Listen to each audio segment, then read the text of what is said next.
9, 8, 7, 6, 5, 4, 3, 2, 1, 0.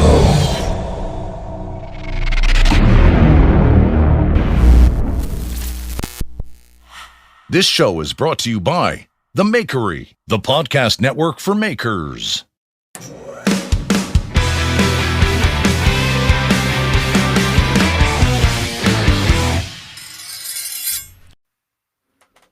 What's up? What's up? How's everybody doing? Welcome to another fine episode of the Knife Talk podcast.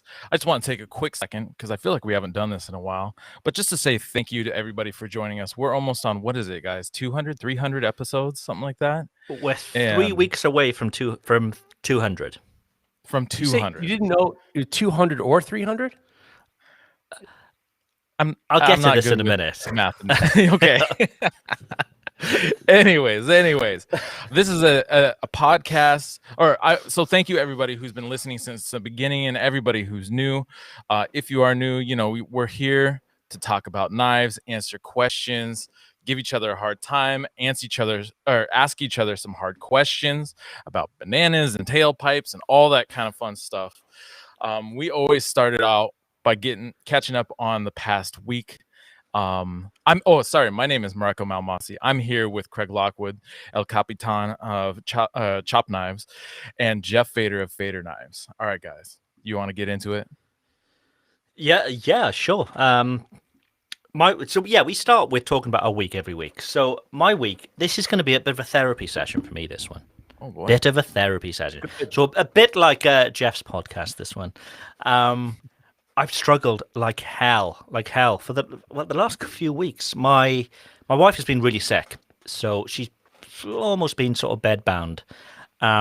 So I've had the pleasure of spending all my time with two-year-old terrorists who are running around the place, dropping bombs all over the place, destroying the place.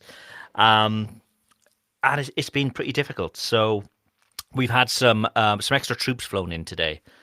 Some of Amy's family have come over to lend a hand, which did mean that for the last 2 hours I've been in the pub welcoming them to the village. So I've had one of these really weird weeks where it hasn't been good at all. There's been some sort of really low points, but at the moment I'm a few drinks in and I'm feeling pretty good. Work-wise, I've had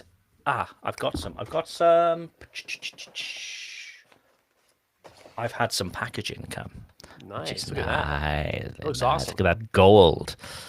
Yes. So I've had some lovely packaging delivered for these folders, which are released on the 3rd of September. I've been stamping them. So all that gold, this gold stamping that you see on all my boxes, I do that with a hot foil machine. So in the little downtime I've had, I've been doing that, stamping up these boxes and so on. So wow. That's been my week, unfortunately. Not much knife related to talk about, but I'm sure we're going to get into more of this during the show. Mareko, your week. I mean, how's it gone? I mean, this is a big week for you. You're coming up to your 45th birthday this weekend. You're off by about 12 years, or was it? No, 8 years. Anyways, I am doing good. Yeah, my birthday is tomorrow as we record this on Fridays. Yeah, my birthday is on Saturday. Super low key. Plan is to just hang with the family. COVID numbers have been jumping up around here, as I think they honestly have been all over the fucking place, especially in France and East Coast and just everywhere. And a lot of places going back into lockdown. We've been kind of isolating ourselves from family because, issues with the Delta, and people who have been vaccinated, still being able to transmit it. And we have family members who have comorbidities, as well as we got young kids who are getting sick. More young kids are getting sick with Delta than previous stuff. And so we've just kind of been doing our own thing. So my plan for tomorrow is just to hang out with my kid all day. We have what's called a pump track here, where you go, you take your bicycle, and it's got like these little up and down hills and embankments and stuff. He loves that. And this past week, so he's been riding like a what's it called, a strider bike, just a balance bike for like the last, like since he was like 2.5, 3 years old, and he's killed it. And but in the last year he got a pedal bike, but he hasn't really used it.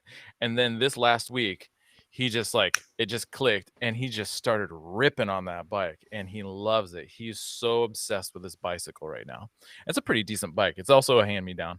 But anyways, so he's gonna take that. We're gonna cruise and do that. We're gonna stop by. We have a great French bakery in town.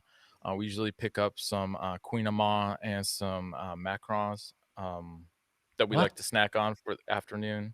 What are those? Huh? Macaron. What was the first one? Queen Amand. What are those? It's like a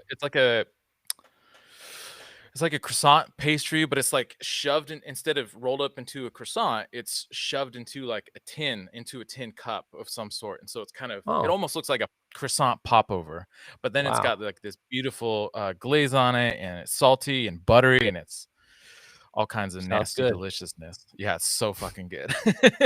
All the stuff that'll kill you. Yes, all the best stuff. And then in the afternoon, I'm gonna go pick up. So I've been craving like sushi / poke for a long time. I haven't gone out and had any like raw fish kind of food in a long time. What's poke? And poke is like a Hawaiian take, or a Hawaiian food, where they basically take like fresh ocean caught fish, they chop it up into little like snack size, like half-inch cubes, and they usually toss it in some sort of like sesame oil, sesame seeds, I can't think of the soy sauce. Jeez, I could not think of the word soy sauce. That was ridiculous. Maybe some green onions and stuff. Anyways, they marinate it. I like the spicy one, so I'm gonna do a couple different kind.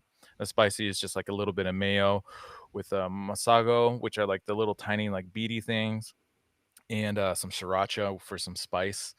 And then I'm also gonna do, my plan right now is to bake some bread and do some steamer clams with some crusty bread on the side. Wow. And then also I'm thinking about doing oysters as well. I haven't had seafood in a really long time. You've got to do the oysters like Geoff sent me, I think last Christmas. He sent me the whole thing about, sticking them in the oven with, with butter or garlic, and good. So baked oysters, Yeah, so I got that pizza oven, so I'm gonna try to do as much of it in the pizza oven as I can. I also have like a kettle grill, like a standard Weber kettle grill. And so anyways, that's the plan for my birthday stuff. Also, this last week I've been just forging Damascus again, like I had the week before. Cleveland has great steamers. Yeah, they sure do. Cleveland steamers. Eric Carnival is starting in strong. If you're listening, you can join us on the pot. You can join us live on YouTube at usually Friday afternoons, and you can pipe in. And if you have a zinger, like we're talking about steamers, Eric Carnivale wrote, "Yeah, I heard Cleveland has great steamers." So that's a joke about a Cleveland steamer, which is not something that you eat. Go ahead. Definitely not. Do not eat that. I've been the last couple of days I've been fabbing up squaring dies. So for a long time I've been avoiding making or buying squaring dies, which in basic Damascus forging terms, they're a set of dies that come together and they nest to perfectly form a square. I've always kind of just adjusted the way I'm forging and stuff, but I kind of have just gotten to a point where instead of fighting the material, I need to just make these dies, and it's going to make my life a lot easier, as well as consolidating the material on initial welds and squaring things up. So I've been fabbing those up the last couple days and sourcing materials, and holy shit, do you guys know how like mild steel even is ridiculously priced? I went to we have a trailer, like a tow trailer fabrication shop that sells like drops, and they had, what was it, like a 3-inch by 5-inch tube with like a 1/4-inch wall, but it's a drop, and it was like, I think it was like 40 inches long.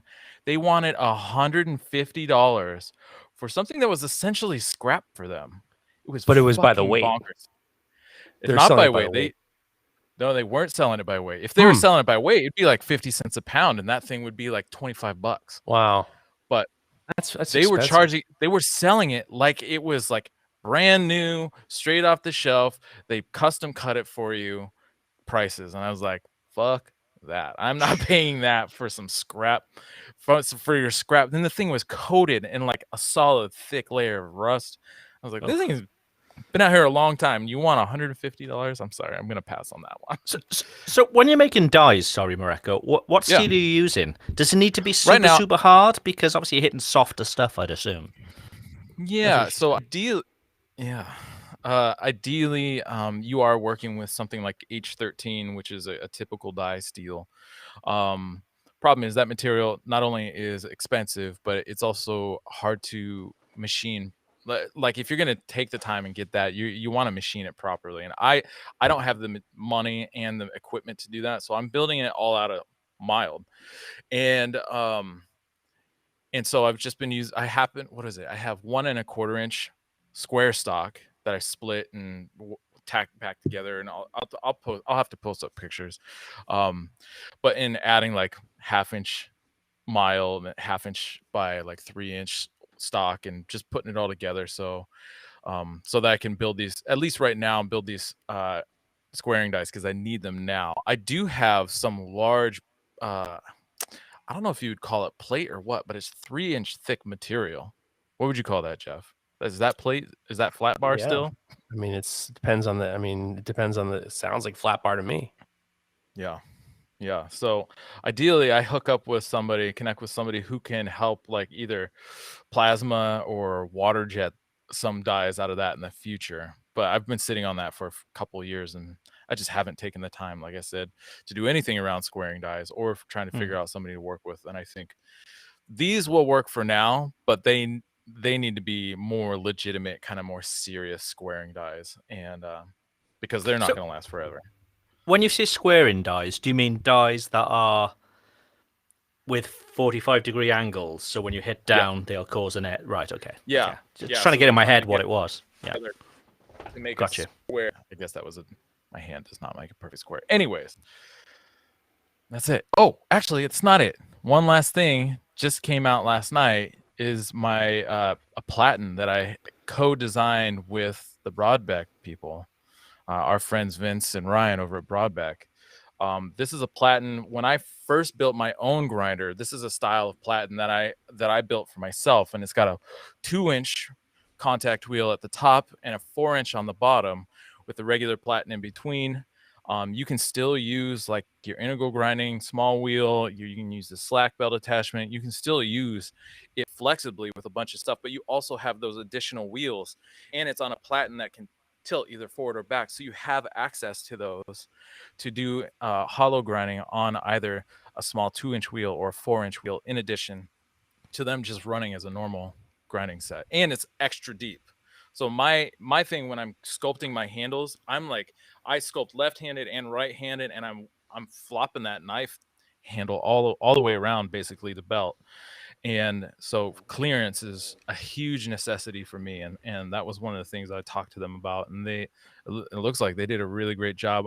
They're going to be sending me one of the prototypes, and for just to double check and make sure things are looking good, and then I think they're going to be opening it up for pre-orders in the next couple weeks. Nice. And That's remember, great. kids, Knife Talk 10 will get you 10% off. At broadbeckironworks.com. Yes. More about that later. Jeffrey, your week, how's it gone? I mean, it was fine. It was good. It was a lot of heat treating and preparing for, the future things. How did your beach day go? It was very nice. Very nice. We went to the beach and it was very nice. It was very nice. We just kind of had a nice day of just doing nothing. It was a little uncomfortable for me, but other than that, it was fine. I'm not used to just kind of sitting around. I read the paper and shot the shit, and it was fine. It was good. I think I read the paper at the beach. That's like my old man. My dad as a kid. Remember going to the beach? He'd have his socks on. He'd read the paper. And he'd be like, "Yeah, well, the beach, man." It makes it even feel even better. All I had was in my head was my dermatologist saying, "Don't be in the sun." So I was like under, everything. Giant umbrella. Wasn't big enough. Trust me. Next year it's going to be bigger umbrellas. Yeah, we had some fun. This is like late season baseball, and the Yankees have been a lot of fun. I actually did some. Jacob Norris says, "How about them Yankees? Yankees right now are on a 7-game win streak, and I did a live stream during the game at my shop, and it was so much fun. It was like very exciting. Actually, it was a very exciting game. So we did that, and then I actually had I had like this epiphany. I'm about to interview Steve Schwarzer for the Full Blast podcast, and I was kind of going over some of the stuff that you and we all had talked to him about, but then I was listening to another podcast, Josh Smith's podcast with him, and I was really interested about his growing up, and Steve Schwarzer, master bladesmith, one of the greatest, the guy who created so many things and been such a support. When he was younger, his dad was in aeronautics, and I'm looking into what he's up to, and the oldest of 5. And his father was very involved in making airplanes, but also he was making airplanes at his house. So I guess they had like a barn and he was building his own airplanes. So I was thinking about that, and I was just like, this is pretty interesting because, the relationship between the parent, the father and the kid, and then what's that like? And, it was very interesting. I was thinking about it. And then I had to take my kid to the dentist in the morning one day, throughout the week. And I dropped her off, and then they said, all right, she'll be ready in a half an hour. So I thought, I'm going to run to the shop and put my knives in the kiln to start heat treating. And then I'll run back, pick her up, drop her off wherever she needs to go. I said, I'll have plenty of time. So I'm on my way back. The dentist said half an hour. It was 25 minutes or so. And then I get a message from my kid saying, where are you? And I'm like, well, I'm 5 minutes away. She goes, where did you go? And I said, well, I went to the shop and I'm going to be right back. And then when she got in the car, and she was very quiet with me, and she's like, I said, I'm really sorry. I thought that the dentist said it was going to be half an hour. I know it's 25 minutes. I'm sorry about that. And she's like, I just didn't know where you were. And I'm like, you texted me and everything's fine. And I was like, are you mad at me? And she goes, no, I'm not mad at you, but I didn't know that you were doing this, and I was waiting. And I was like, this is kind of weird. And it was interesting because I talked to my wife about it. She's a 16-year-old. Don't worry about it. You're trying to get stuff done. And at the same time, like running these errands and trying to like run a business and have a family and do all this stuff. He's trying to like, if I could squeeze in, blah, blah, blah, you get it. Yeah. So the next day I'm, walking the dogs and kind of contemplating the Steve Schwarzer thing. And all I could think of is, Steve Schwarzer his dad probably didn't say, okay, now you have to live your life like you're making airplanes, or now he probably absorbed the fact that his father was working on these big projects in his house that probably people said you can't do. Like I would imagine in the 50s and the 60s, people would say to Steve Schwarzer's dad, what the fuck are you doing? You're not getting build that airplane. You're crazy. I'm sure he was just like, don't worry about that. So I'm assuming I made the connection that basically Steve is like, he's used to these kind of, support and taking on jobs that are probably bigger than you. And I started thinking about the relationship between parents and kids. I started thinking about, okay, a lot of it isn't being heard, isn't what the kids hear, or the parents say, it's what they see, it's what they see. And then I had it was like a lightning bolt. I ran home. I saw my kid. I said, I just wanted you to know I apologize.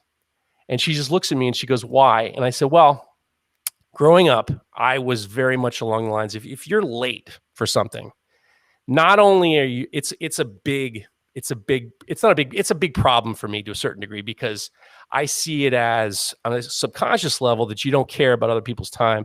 It's disrespectful to a certain degree. It's also narcissistic because you think my lateness is going to be part of, obviously, if you're in traffic or you're calling ahead or something like that's a different situation. But I started to, she sees that my wife and I are very much, on time, doing our thing and stuff like that. So I know that she absorbed this feeling of, you're not here where you're supposed to be here. You're late or whatever. And I explained this to her, and the smile rose over her face. I said, unconsciously, you were pissed at me because all I know is I've trained you to really think that being late is a sign of disrespect. And that wasn't my decision. And it was interesting. It was interesting because it was all about this concept of the relationship between kids and their parents or whatever, how makers in general, and getting back to it, how makers, and with the Full Blast podcast, all the people I've been talking to, the relationship, the decisions that people make is based on the behavior that people have, whether or not it's influenced by positive traumas or negative traumas. And it isn't like, you can't just, tell your kid, here, let me read you a quote. When I was walking my kid when she was younger, I would tell her these things, and she'd roll her eyes and be like, "You done with this lecture?" And I was just like, "Okay, I'm not gonna give it to you." And then, but that's the thing. It's the idea of like, people are, especially makers, are they're either inspired by the actions of their parents, the behavior of their parents, or in spite of their parents. Yeah. And it was very, very interesting. We had a long conversation. I ended up talking to my wife about it. She's like, "Yeah, you're right. When I was a kid, my dad used to say, 'Do as I say, not as I do.' It doesn't really work that way." I mean, that's the reason why, kids become, if their parents are alcoholics, your chances of your kid being an alcoholic is very high, because you can't just say, "Well, all right, I'm an alcoholic, but you're not allowed to be." They know what they know. So it was interesting. And it really made me think about makers in general, and in regards to, as parents, how you can't just tell your kid to do something. They have to see it themselves. Does that make sense? Yeah, no, Yeah. completely, without a doubt. Yeah. This is the on the couch part of the show. On the couch with Geoff. Yo, listen. At some point, Columbia University or one of these universities is going to have to give me a doctorate, because I have used every single person I've talked to has become this part of this aggregate of why people do what they do. And it's always because they were inspired, they were encouraged by their kids. And I was talking to Fingal Ferguson, his dad was very, bold. He's bold in his decisions that he made in terms of the farm. And then he passed that boldness on to his kid to take chances. And, there are other people who did things in spite of their parents, like me, I did things because my dad told me I couldn't do it. So it's like, there is this connection between everyone that I find to be very fascinating. So, what do you guys think about it? I agree. And if I'm sort of evaluating myself, I'm very much on the case of, despite of my parents. My parents, I could tell you what my parents had for dinner in 1987 if it was a Tuesday night. Right. Or if it was 1992 on a Tuesday night, because they just do this. They do the same thing all of the time. Everything is very sort of regimented. They never sort of travel outside their normal route. They don't, they don't go far. And I remember being sort of 17, learning to drive and seeing more of the world than I'd ever seen before. Just driving locally. And I remember that, almost vowing to myself that I'm not going to be like that. I'm going to go out. I'm going to see the world. I'm going to, taste everything, basically. And that's despite my parents. It's the complete opposite to the way they live.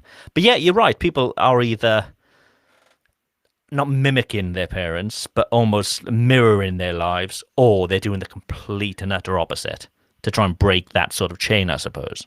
You take a little bit of all of it. You end up, you inherit it. I mean, my kid was angry at me for a real we weren't even talking, like, I wasn't even really late. It was just like, from like a very deep unconscious level, she was pissed. And it was just like, what the fuck is this all about? And I'm just like, I know why. I planted this seed. A long time ago, and it's very clear. And the revelation that she had when I admitted it, she's just like, yeah, that's exactly how I felt. I felt like you disrespected me by not being here when you told me it would be. It was really, really interesting. And she's now a woman, so you can basically do nothing right. You're always going to be wrong. I have to pick my battles. I'm very, very strategic in the house. I'm very, very strategic. So it's very, very good. But at the same time, it's hard not to. Here's really what it comes down to: is when you're dealing with your kids, it's all talk is cheap. You have to set an example, and it can't be just blathering on to them about what you should be doing with your life. You got to they're gonna watching you from a very, very close level, and they're not gonna miss a step. So if you're being an asshole, that's why what Joe Rogan used to say, assholes raising assholes. That's the problem right now in this world, is people are learning how to be assholes from their parents, not because I'm telling you to be an asshole. I'm just saying, yeah, I am an asshole, and this is the way it is. And you are too. And I'm not going to say a word, but I mean, my behavior is going to be your behavior, and you just got to be aware of it. Fine. Here's the big question. Go ahead. I think everybody's wondering. You were running late. How did those knives turn out? They're fine. I mean, was it worth the aggravation? Yes, because I had like some sort of mental clarity at the end of it, but it was fine. I mean, I put them in and I picked her up, and by the time I came back, they were still in. So, and you know what? You had the tap control. You were on the Wi-Fi. You knew exactly Knife what Talk was going is sponsored by Evenheat, the manufacturers of the finest heat treat ovens available. To find your next oven, go to evenheat-kiln.com. Don't go to evenheat-kiln.com. Get yourself an Evenheat, but go to soulceramics.com. Or even better, go to knifetalk.net/heat, which will take you to Soul Ceramics, but it'll automatically apply a discount, so you'll get $75 off and free shipping in the US for any Evenheat that you want. You can spec it out yourself and make sure you get the tap control, just like Geoff has got, so when you're running late, you can check on the Wi-Fi, you can see what's going on. That's what you need. Look down in the description. We'll have the link, knifetalk.net/heat, and that'll take you to Soul Ceramics. Spec it out how you like it, and you're good to go. There's some interesting comments in the feed. If you're watching live, there are a lot of people responding. Life Talk. We're getting some love for Life Talk this week. Guys, listen to me. At some point, we've been doing this now almost 200 episodes. We can't say the same thing over and over again. So we're trying to do new things to, occupy ourselves and you, because otherwise you're going to stop listening. So we have to be a little bit different. Got it? Yeah. And if you are listening live and you can contribute to the show. If you've got any questions for us, join in. We're all here together. We're all having a chat. Okay. We do have some questions from the public. The filthy public, as I like to call them. Wait, stop everything. You were in the pub for 2 hours. I'm getting the feeling that we could have gone a little bit deeper into I feel like you were ready to like lie back and kind of tell some sort of deep dark shit. This isn't the show for that. This isn't the show. You've got another show for that kind of stuff, Geoff. You know that. I know. No, it's just been and it's not just everybody's feeling a bit difficult at the moment. We're living in difficult times, and the news isn't good. You turn on the news, and it's just all bad news. And aside from that, I've had a house that's been covered in piss and shit for the last 8 weeks, while these kids are trying to get out of nappies and so on. So yeah, it's just been difficult. I've been tired non-stop.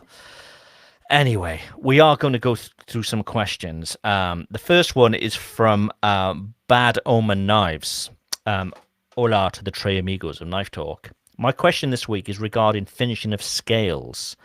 At what point do you consider a knife handle finished? 400 grit, 600, or 1,000? I'm more concerned with tools that people plan to use, and I'm having a tough time finding the balance of polish versus everyday wear.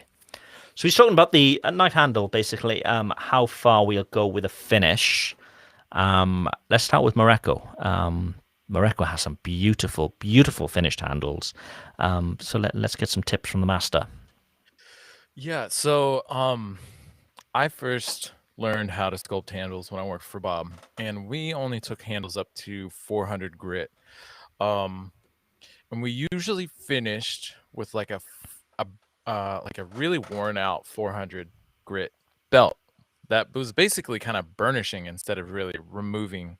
You weren't really sculpting and removing material at that point. You were burnishing the surface, and you follow that with a polish, either a brown, black, white, pink, any of those.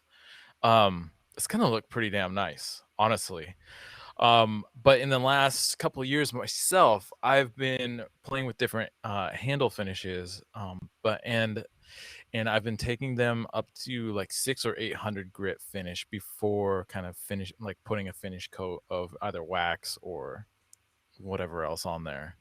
But yeah, I don't think 1,000 is necessary. I mean, honestly, it depends on the material too. If you're working with antler, bone, mammoth tooth, some sort of stone, or something that really is gonna, especially like ancient ivory, like walrus ivory, or ancient mammoth ivory, it's really going to benefit from a higher finish. But you have to make sure you're working with sharp cutting abrasive and fresh abrasive, because it's going to burn, it's going to stink, it's going to ruin it. And so you got to be careful with that.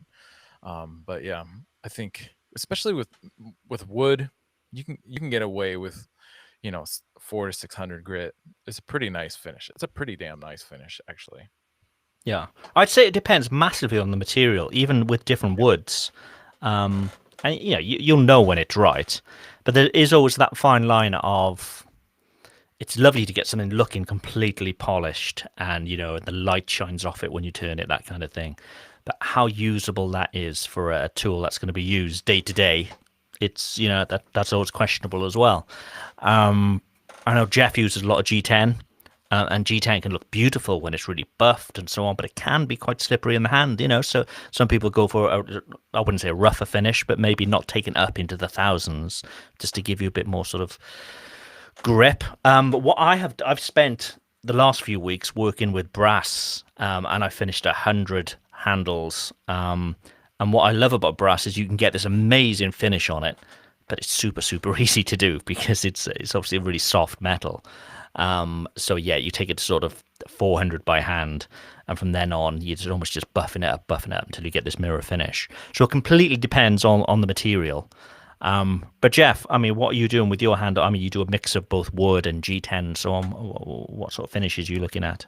I'm really looking for scratches. Like, I'm looking for scratches from the previous grit. So I'm constantly trying to change. I'll make sure that before I finish it, there are no scratches. If there's scratches that you can see, then when you finish it, you're going to see it. I mean, I think that there's this misconception with mirror finish that as long as it's shiny, it's good. A lot of times, if you don't take out the mirror, when I was back in the metal shop, that we were doing a ton of mirror finish, or they called it mirror. We would always call it, these guys are from Colombia and Ecuador, and they would call it mirror. So when we were doing mirror, it was like you had to make sure that you got rid of the previous grit scratches. And that I kind of brought that into this because with a lot of woodworkers that I was working with before I started making knives, they did a 220 and the 220 was enough. But with a knife, I mean, you do see an errant scratch. So I go to 800, and then when I can't see scratches anymore, then I start to do a buff. And I've been using buffers more with compound for the handles, but I don't really go past 800. And I use G10. I love G10. I'll use G10 as long as I can. I love it. If I could just only use G10, I would only use G10. I think wood's a little bit, depending on the wood, wood's a little bit more forgiving. You see the scratches with G10 a lot more, but I don't see the need to go past 800. I feel like it's almost too much work, especially if you've gotten all the little scuffs and scratches out with the 800, and then you hit it with a buffer that pretty much takes everything away. So yeah, finishes. You putting any finishes on whether it's wood or G10? I use Axe Wax, so I mean I love it. I think it's great, and I use Axe Wax. Once in a while, I use a little tongue oil, but mostly it's Axe Wax. Wax that axe. Some exactly. wax. We ready for another question? Do it. We've actually had one in the chat from Baltic Blades. If you want to read that one, I'll bring it up. I actually can't see it anymore. Oh, okay. He says, what ear protection /headphones/earphones do you use? Do you listen to the podcast while grinding? Does active noise canceling work in the workshop? What do you guys think? I've gone through loads of different styles of headphones. I'm now using in-ear monitors, so musicians use them a lot to hear on stage. So it'll rather than have. Of course, I wish you said us musicians. Us musicians use them a lot. That makes me laugh actually. I was speaking to my wife the other day and she's going to kill me for this. Go ahead, say it. I want her to kill you. She said we were talking and this voice she put on almost like a fake voice and she didn't mean to. Go ahead. And she went, we were talking about the pandemic and all the rest of it, and she went, oh, I miss live theatre. And I've never laughed so. We haven't been to the theatre in probably 10 years. And it was ridiculous. But anyway. Yeah. Can I just tell you one thing I've noticed about your voice right now? The more beer you have, the more you sound like Sean Connery. Sean Connor. You have this. Is that my shot? I'm loosening up a bit. You got a loosen. Money penny. Yeah, you're loosening up a little bit. It's great. Yeah, so I use in-ear monitors, which us musicians use on stage. So what it'll do, it'll almost blank out anything you hear around you, and you'll get a personal mix in your ears, and it could be quite low in volume then. So I use Shure 215s. They're not that expensive, but they make a huge difference to using normal sort of earbuds or anything like that. The noise cancelling stuff, noise cancelling works really well for things like when you're on a plane and you've got like a low, like humming noise, or air conditioning units, that kind of thing. They work really well for that. But when you're in a noisy shop, probably not so much. So that's what I use. Mareko, do you listen to a lot in the shop? And if so, what are you rocking? Yeah, I'm constantly listening to podcasts and audiobooks, occasionally music. But I've been using actually my ISO tunes, but sadly, after a couple years, maybe 3 years, I've just worn them out, basically. Like they're kind of starting to fall apart, sadly. So I got to start figuring out what to do next. I will say I have not had necessarily a good experience with quote unquote noise canceling features on any headphones. I found that the memory foam earbud tips have been a lot better at kind of blocking out noise and allowing me to listen to music and podcasts and all that kind of stuff at a lower volume than if I just use regular rubber tips. The noise canceling has never really seemed to make much of any difference to me in my experience. Maybe for all I know, maybe it actually is working, but I don't think it. For me, it doesn't seem to really be doing much. I don't think noise canceling when you're working is such a good idea either. Because you're just driving it in. Sure. But this is not a sponsor of the show, but I will give you the greatest hack of all time, and this is better than Bluetooth. I actually have Bluetooth. These are 3M. I use over-the-ear headphones with the radio built in. It's got radio and Bluetooth. And I'll tell you the best fucking trick. One of the things I hate about Bluetooth is you can only use it at one thing at a time. It drives me crazy. Maybe I'm handstanding. Maybe I hit the grinder. Maybe I want to listen to I don't want to stop listening. So what I did was, and I've used this now for 8 years, and it's the smartest move of all time. If you get one of these little car radio sling devices, and basically what it does is nowadays you don't really need it because you can plug your phone into your car, in the aux cable, whatever. What it does is a small little box that has a digital readout of radio stations. Yeah, it's a FM transmitter. Yeah, FM transmitter for a car. But if you use it in your shop, you can tune all your radios to that channel. And then I have fucking 5 radios in the shop, all tuned to this channel, including my radio for my headphones.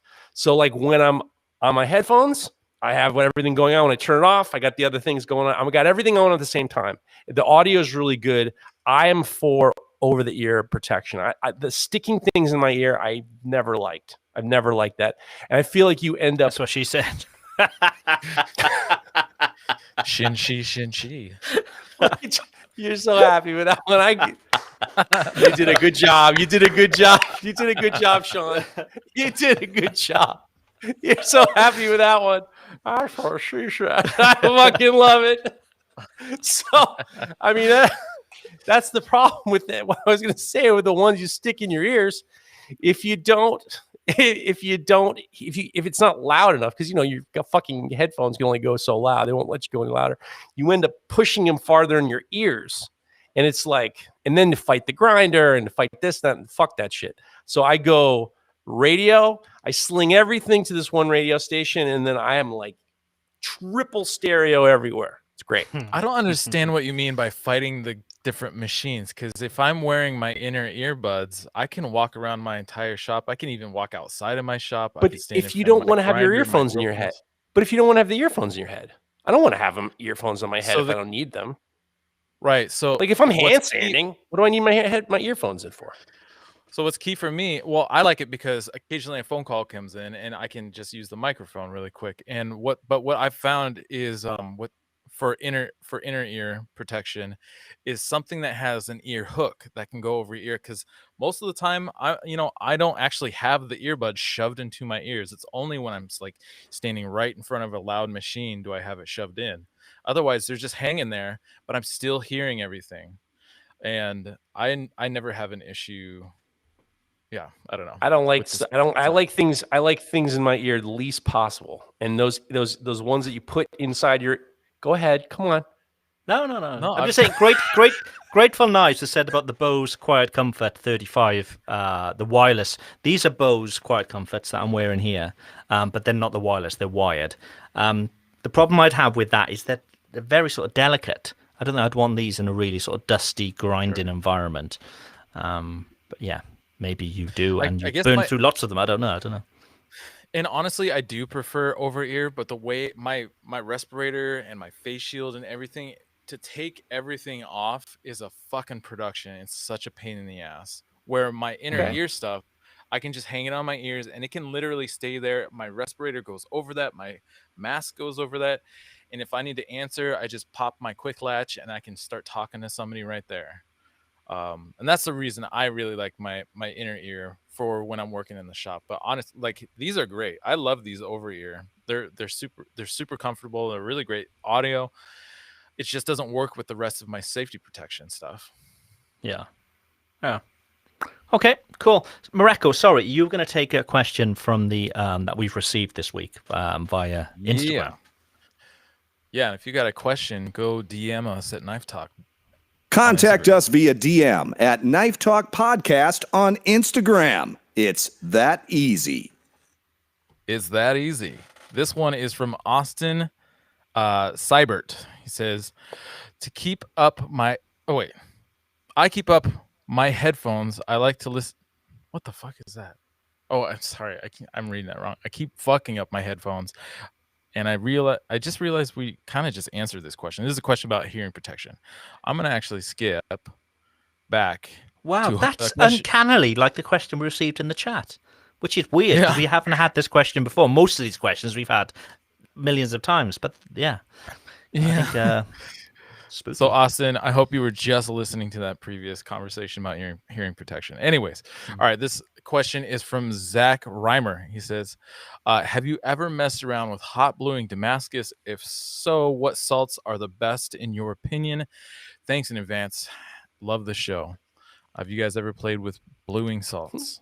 No. Or chemicals? No. No. Do you know what? At first, I thought that said hot glue in Damascus. I'm thinking, that's not going to stick. That's not going to weld. No. Look at you laughing at jokes. Look at you. Laughing at all sorts of jokes today. This will be Giggle good pen. today. Nice. I actually haven't worked with hot bluing or chemical cold bluing either. But from what I understand, a lot of people use the stuff from K&G Supply, Knife and Gun, and I think it's Brownells that makes a hot or a cold bluing. I think they also make a hot bluing, but that's more of like a gun thing.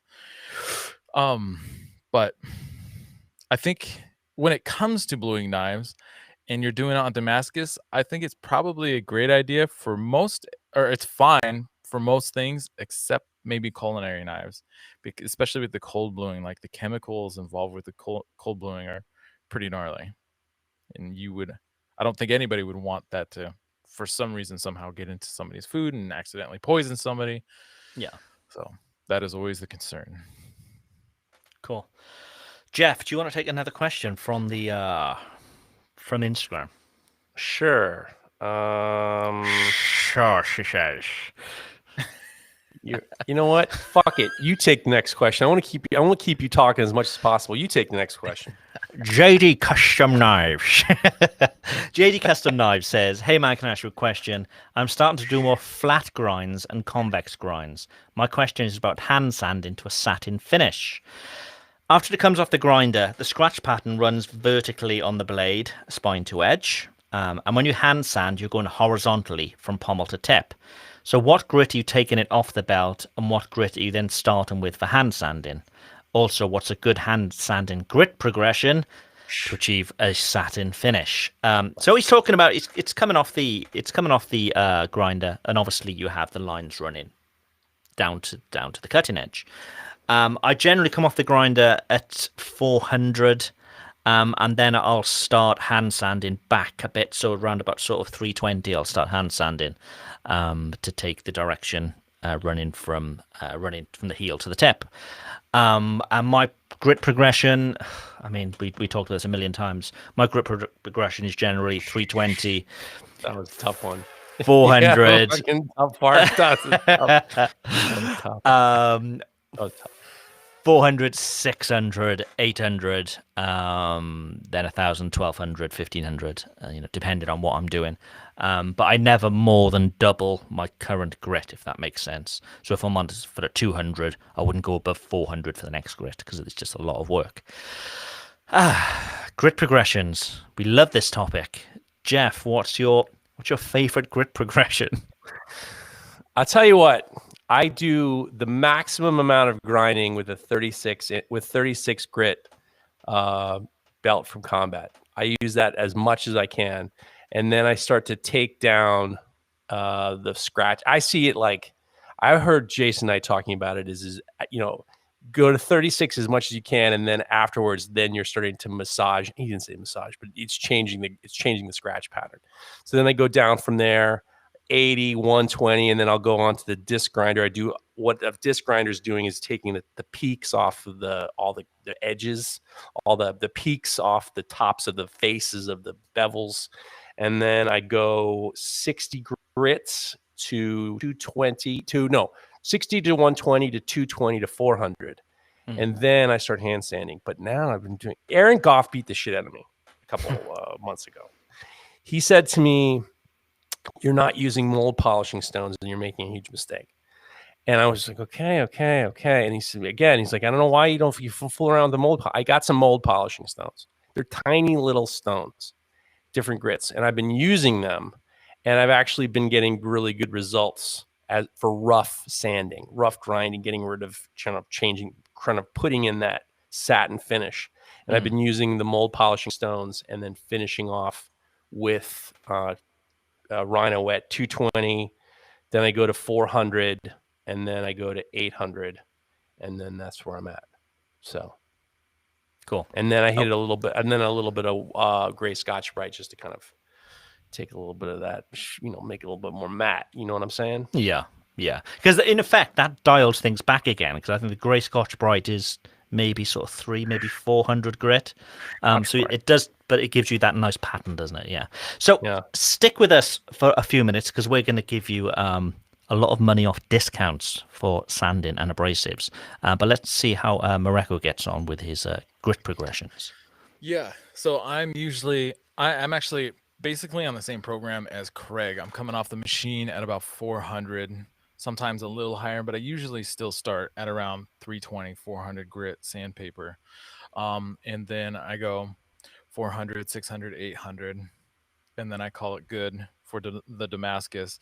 If I'm doing a mono steel finish, then finishing with the gray Scotch Brite, which you can get from Combat Abrasives, is a really, really strong move.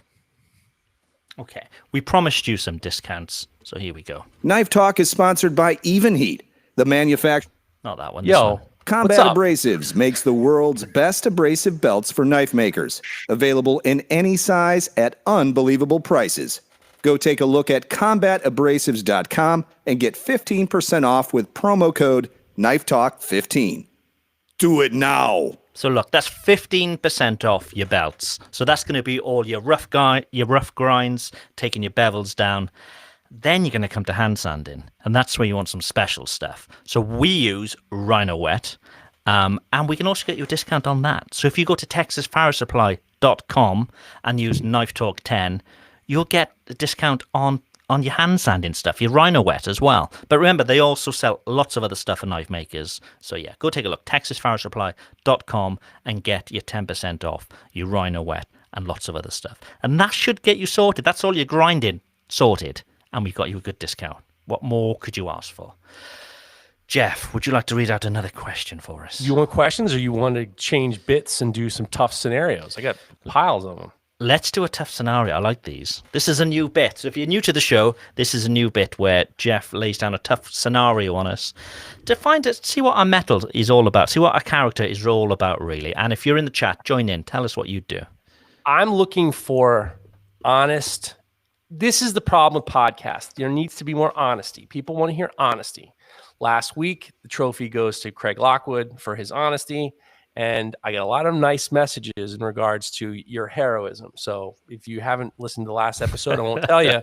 Craig Lockwood is a fucking hero, and he should be treated as such. Okay, so I'm going to present some tough. And you guys have sent me some tough scenarios. Some of them are good. Some of them are not. And I'm sorry. I'm looking for grit. I'm looking for fortitude, and none of the sex questions. Some of the sex questions you guys have sent, it's just like, I'm not bringing it up. I'm not interested. We're not doing that. So I find it to be lowbrow, as my father would say, lowbrow. So the first one comes from our friend KLB. KLB Gant says, here's a tough scenario. You've been offered a shop that is beyond your wildest dreams, fully stocked in every tool and material you could ever ask for. And it's all free. But you can only make a 5-knife design with no creative freedom. For it. That's it. You can't use the shop for anything other than this one set of designs. Do you take the shop? This is a warm-up question, guys. It's just a kind of like... Is it forever? And forever? Yes, forever. Yeah. You can't do after hours. You can't go in and do your own shit. So it's just the shop. It's no $1 million payoff. It's literally they're just going to give you the shop of your dreams. Right. I'm sure. I mean, you could part the shop out, maybe. You could what? Part out the shop. You want to make some money. I mean, this is supposed to be a warm-up question, so don't. Top of my head, I'm gonna say no because the dream shop isn't that difficult to maybe achieve. And if you're stuck for the rest of your life doing something that you're not enjoying, what's the point? Mareko, where are you going? No, definitely no.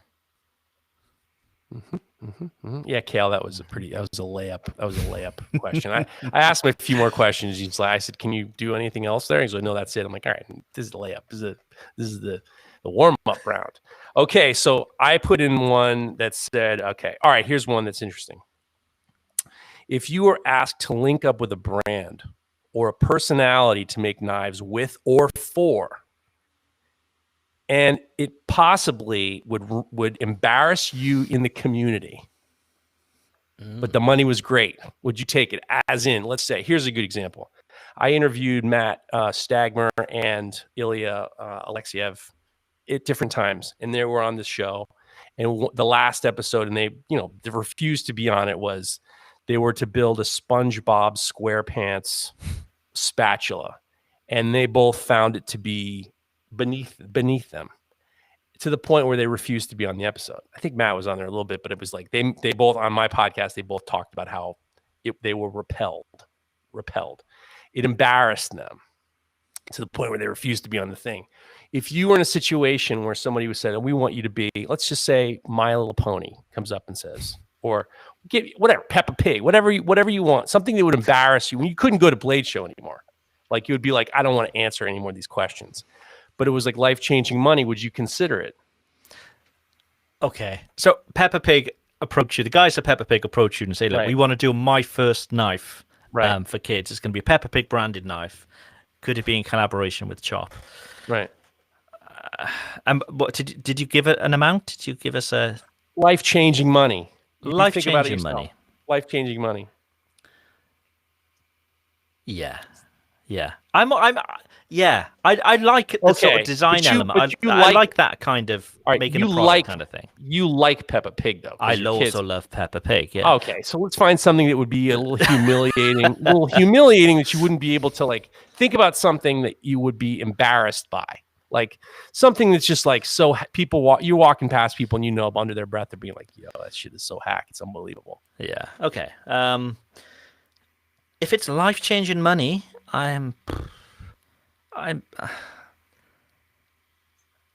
think so. You're the man. You're still the man. As You long as you're struggle not with these harming. answers. You My struggle. always thing is, if you're not harming anybody, yeah. I mean, whatever you do, somebody's going to have an opinion on it. Somebody's not going to like it. But it's just because somebody doesn't like a brand or what. I mean, if the brand are doing harm, if it's a horrible brand that people know it. Okay, yeah. It's filthy. We're not talking about No. Hitler's A and P. I'm talking about. But if it's literally just embarrassment, I think no. I'm up for it. I'll take the. See, but you don't go to Blade Show. You don't go to Blade Show. So I'm like pretty much hidden here in my little room. Yeah, I'm okay. like Mareko and I go to these things that we you meet people, you know people, you recognize or are recognized. You walk around, like, are you going to go in there thinking, oh, I'm going to fucking hate this shit, or is this what I want to be associated with? Life-changing money. Do you need to be then sort of go into Blade Show and so on? Oh yeah, life-changing money. You don't go to the Blade Show anymore, do you? All of a sudden it's just like, where? Atlanta? I'm not going to Atlanta. Are you crazy? What do I go to Atlanta for? See a Braves game? Forget it. Mareko, what's your initial thoughts on this? I think I would do it, honestly. I mean, Craig already spoke to a lot of the reasons why. Helped reason to me why it would make sense. But yeah, honestly, like, I have enough humility that I can do something silly as fuck like that and step back and be happy about being able to support my family in that way. Especially, like, that's not going to be the end of my career. If I go out like that, then that might be a different story. But I'm not even 30. I'm 36 and 364 days old. I got time. I'm trying to find the button on here to kick people out of viewing us live. Rainy Day Forge. But Craig's knives already look like they might be inspired by My Little Pony. You. These Canadian, the Canadians have this reputation of being very polite. I'm slowly finding myself not feeling that way. This whole story is interesting because something actually happened to me yesterday. I got reached out by my friends at Bon Appetit and Condé Nast, and we're gonna do another video. Potentially. So I'm you got reached out. I got explain reached out. Listen to you. They reached out to me. They reached out to me on my email. I got reached out. That's not good. You don't like that? You don't like being no one's that's not good enough for you. Reached out. I got reached out. I got reached out. That's not good. It's no good. It's good. It sticks. So I got reached out by Condé Nast, and they sent me some. They're doing a new show. They're done with the last Epicure. I don't think Epicurious is doing that price points anymore. I think that jumped the shark. I think I made it jump the shark, to be honest with you. Or it was either me or the pickle guy or the coffee guy. Who the hell knows, to be honest with you. Like, all of a sudden you got meat guy, you got cheese woman, knife guy, and then all of a sudden it's just like mustard man? What are we doing here? So I shouldn't make any jokes because, that deal hasn't been done. But they reached out and they said, we're going to do this new show and we wanted to know if you want to be interested in it. We're going to do a Zoom call. And I watched the videos of the ones that they've already done. I don't think they've released them yet.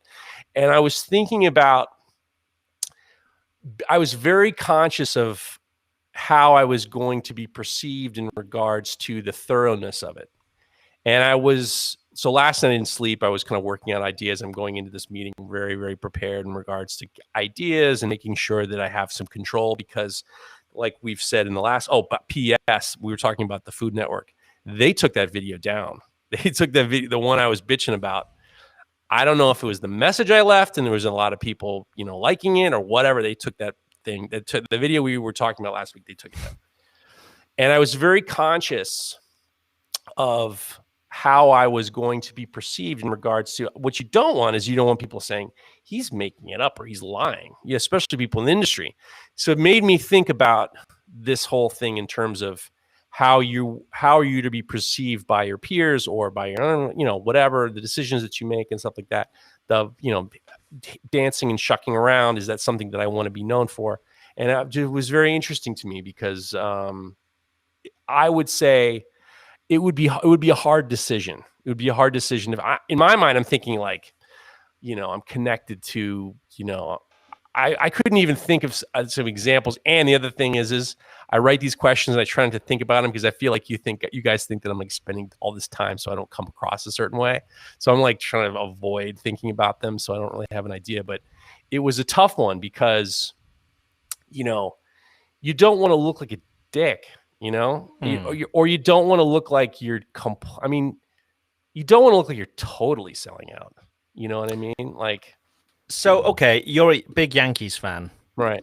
Let's say the Red Sox come to you and say, "Look, we want an official Red Sox knife, and we want to work in partnership with you. So it's going to be a fader knife, but it's going to be an official." Yeah, I'm taking the money. Okay. For the Yankees, I mean, I love baseball. Baseball to me is my psychiatrist.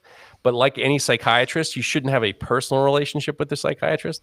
So like, no, I got no problem with that one. I was trying to really think of some things that were really like, here's some examples.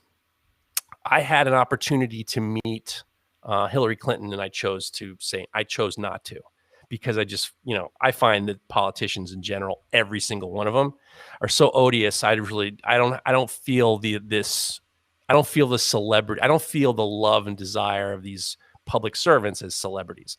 I had an opportunity to make a knife for Trump, and I turned it down. These are things that, like, of course, was I offered millions of dollars? 100% no. But I was just like, there were certain things I just didn't want to be associated with. Politicians are one of those things. So it was just like, there are things that I've turned down that with the prestige could have been amazing, or not, or maybe not, but it would have been controversial to a certain degree. And I try to stay away from that shit. Yeah. Okay.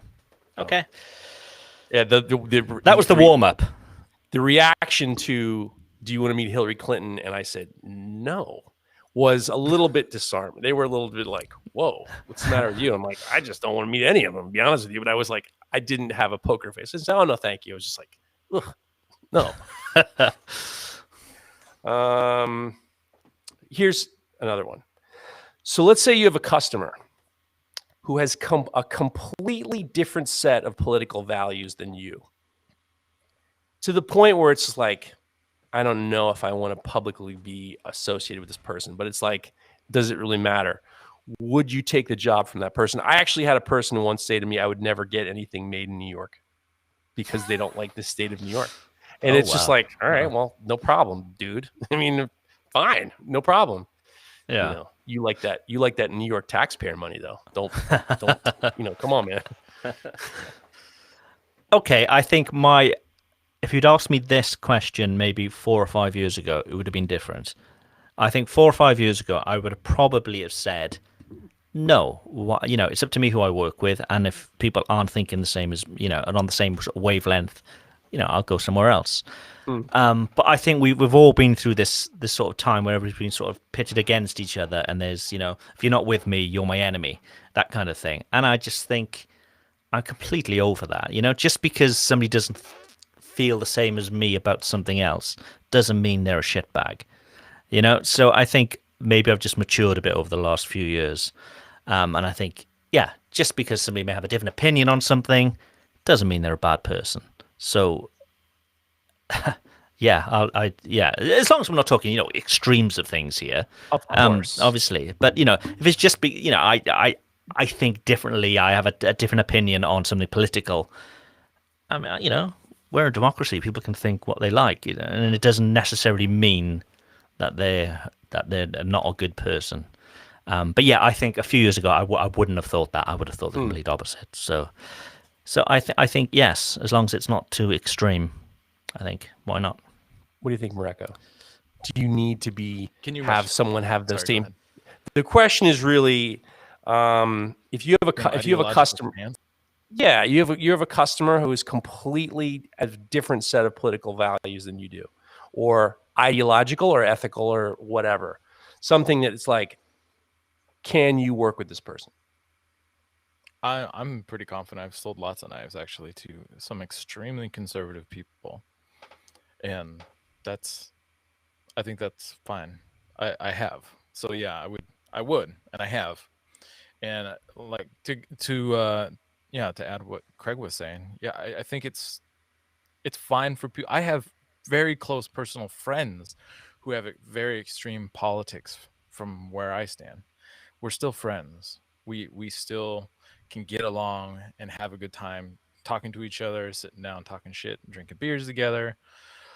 We don't have to agree on everything to be friends. And I think the same thing goes. You don't have to agree with somebody completely on everything to have a business relationship. Should be easier, in fact, to have a business relationship. Because it's just business.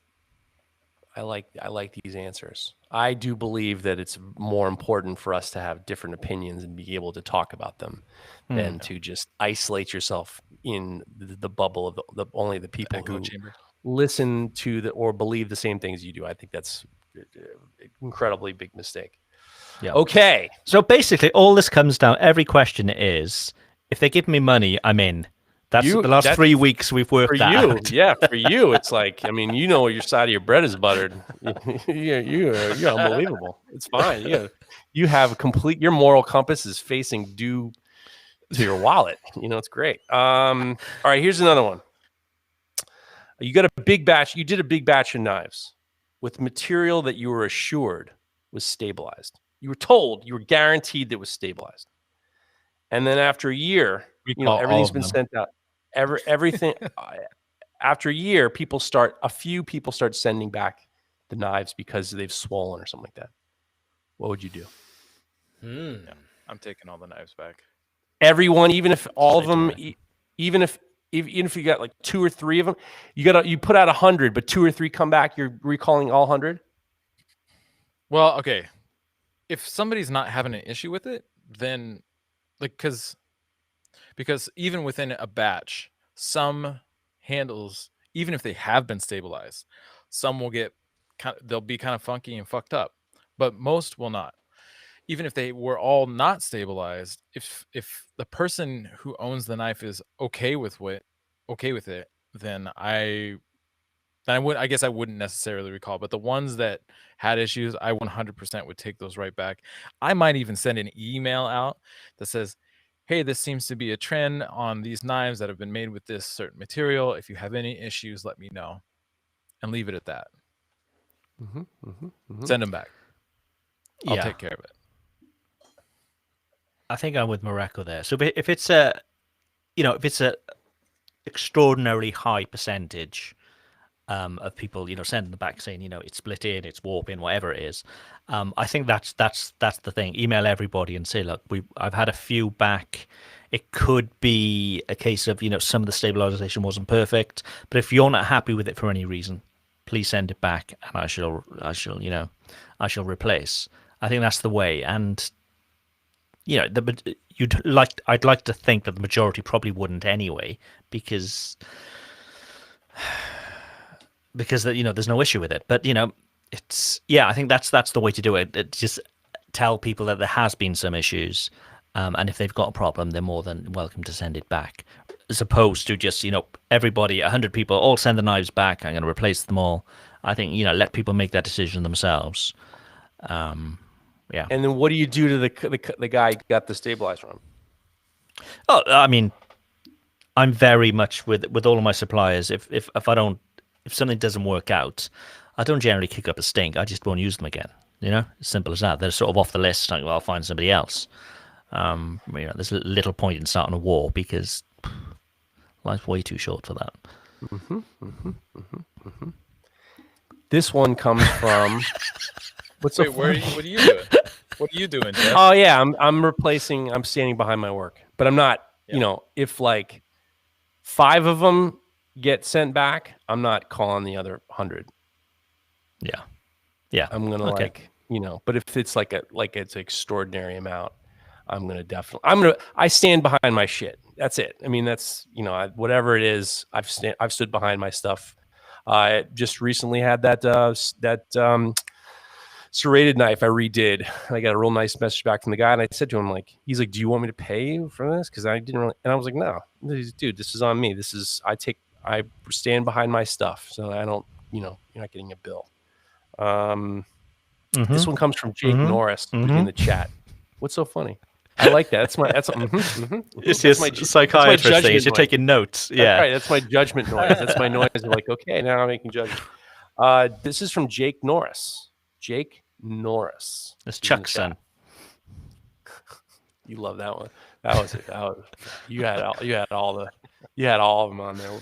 You had all of it on there. All right, so here's from Jake Norris. The great and powerful Jason Knight gifts you the last kukri he ever makes. And then someone offers you life-changing money. I love life-changing money. Someone offers you life-changing money for it. But there's a chance that Jason will find out. Do you sell the knife? Jake, I left you at the end because it was a really good question. This is one of the best questions I've heard. So we got the Jason Knight. He makes the last kukri of all time that he's ever going to make. And he gives it to you. And somebody says, here's some life-changing money. There's a chance that Jason might find out about it. Do you sell? By the way, I like the roof. This is a horrible one. This is the best part. The best part is Grateful Knives just wrote Craig sells. I want the predictions from the audience of like what our answers are going to be. I'll start this one. The new I would betting. 100% sell the knife. Fucking good. Fucking good. But the reason is because I know that if Jason caught wind before he gave me the knife, that's not my knife. He's fucking selling that knife. I know Jason. Yeah. So you're gonna sell it before he sells. And then I would kick him back some. If it's life-changing money, I can throw him a few bones for sure. Say, thanks for helping me get this sweet knife. Yeah. What if he was like irritated? What if he was just like, well, I would have made more money than that if I just sold it myself. Well, that's his fault. Look at you. I like this. This is the end of 36-year-old Mareko. He's now getting into 37. He's gonna take your money, man. Now all it takes is 1 year. What's it gonna be, Craig? Okay. You're gonna prove Grateful Knives wrong, and at some point, Brigham Kendall says, "What's life-changing money for you guys?" We'll have to answer that at some point too. That's a good one. I think I'm selling too. Of course you are. Grateful Knives already knew that. What the fuck am I going to do with the cookery? That's not going to change my life, but the money would. What the fuck am I going to do with the kukri? That's the best answer. What the fuck am I going to do with the kukri? You're right. So that's not changing my life. The cookery, as much as I treasure a knife from Jason, it's not changing my life. And I've got kids to provide for. That would be the fucking Knife Talk shirt of all shirts. What the fuck am I going to do with the That would be the shirt of shirts. Oh my god! You want to talk about a jihad? We would be like, all of a sudden now we can't show up at the Blade Show and wearing shirts. And what the fuck am I going to do with this kukri? That's a fucking good shirt, though. By the way, that's like when Mick Jagger wore that shirt on that said, "Who the fuck is Mick Jagger?" Mick Jagger, yeah. We'd do like, what the fuck am I going to do with this kukri? Is the fucking great shirt. By the way, I'm buying that shirt. Brigham Kendall's buying that shirt. Everyone's buying that shirt. What the fuck am I going to do with this kukri? Is a fucking great shirt. So just letting you know. But just to be fair, nobody should now go to Jason's Instagram and comment on any of his things saying, what the fuck am I going to do with that cookery? Don't. And I'm not saying that to get people to do it. Just please don't. Please don't. You're not. Sure you're not. Because these listeners are such scum, I'm not selling it because I want you, when you guys all go to Jason and say that Craig and Mareko are selling the knife, I know what I'm doing with the kukri. I'm going to use it. I'm going to hang out with it. I'm going to use it. I'm going to be the phony today because I know you little scumbags are going to say something to him now that I think about it. I'm keeping it. Are you kidding me? This is sentimental value. I'm sentimental today. No, I'm selling that shit, dude. You kidding me? Got life-changing money. My wife would be like, "What are we gonna do with this fucking kukri?" That's what. That's the best. That's the best. Craig has another. You're now another champion. This is your segment to win every single time. What's life-changing money? What do you guys say is life-changing money? Brigham wants to know. What the fuck am I gonna do with this kukri? Is fucking.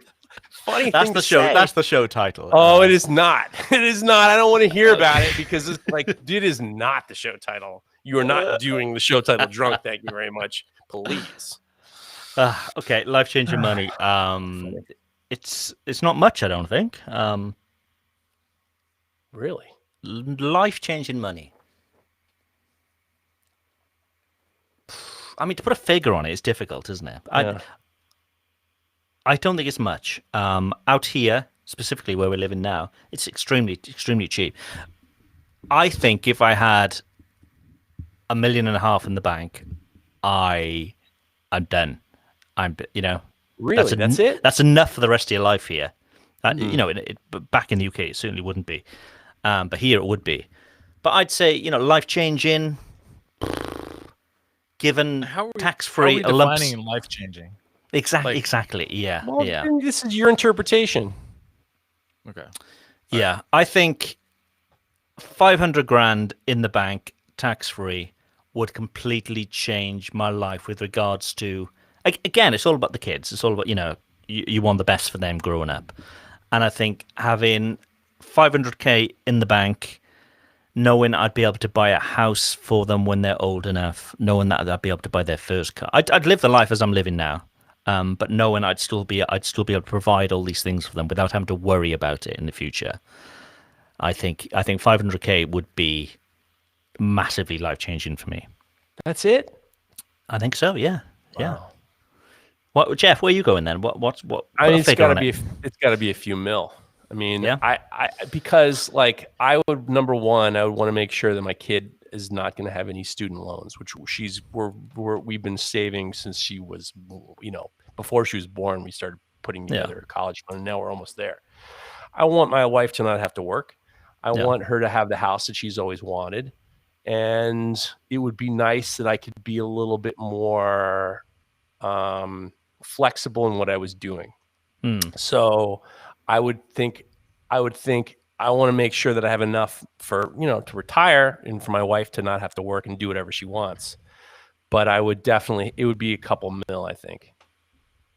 Grateful Knives thinks he's very funny. Geoff has a lot of medical bills. I don't have a lot of medical bills. Grateful Knives. Poke the bull and you're going to get some problems. I don't have a lot of medical bills, I think. There we go. I think, yeah. Mareko, life-changing money. What? Put a figure on it. And again, what is life-changing? What needs to happen? Yeah, I mean, how are we? That's why I was asking. How are we defining life-changing? Like we only whatever you want. Change your life. My family only got one car, so I mean, to get a second car would change our life. We don't own a house. To get a house, get enough money for the house would change our life. That wouldn't really take that much, the 100,000. Get a new car is like 10,000. But yeah, I mean, a new car to go along. No, not a fuck. I hate new cars. Fuck new cars. All right, there you go. I don't think I've ever paid over $5,000 for a car, ever in my life. Really? Wow. Yeah. But wait, we've got Chuck's son in the chat actually. So he can confirm the question for us. I'd say life-changing money would be enough to live the lifestyle you're currently living without any debts. That's what Jacob Norris said, who was the original. Yeah, so I think to go along with what you guys were saying, I think I would only need to be maybe $150,000, $250,000. Really that would help us get it down for a house. We could get a new car. We could put money in savings, and then we can just keep living the life we're living. We could pay off our debt, and we could keep living the way we've been living, and we'd be good. Cool. Okay, that's a difficult question, because I mean, what could change your life? Having some people having a fucking pet dog would change their life. So yeah. I get one last $2 million, a couple of million is like a complete life overhaul. Yes. Yeah. Well, it's life changing. I mean, I want to make sure that, that's right. That's life changing. All right. How many bananas would you eat for 500k? Do me a favor, for the people in the chat. You're going to be rated on your jokes. So I'm just letting you know that the judgments are being passed. Trust me. Last question.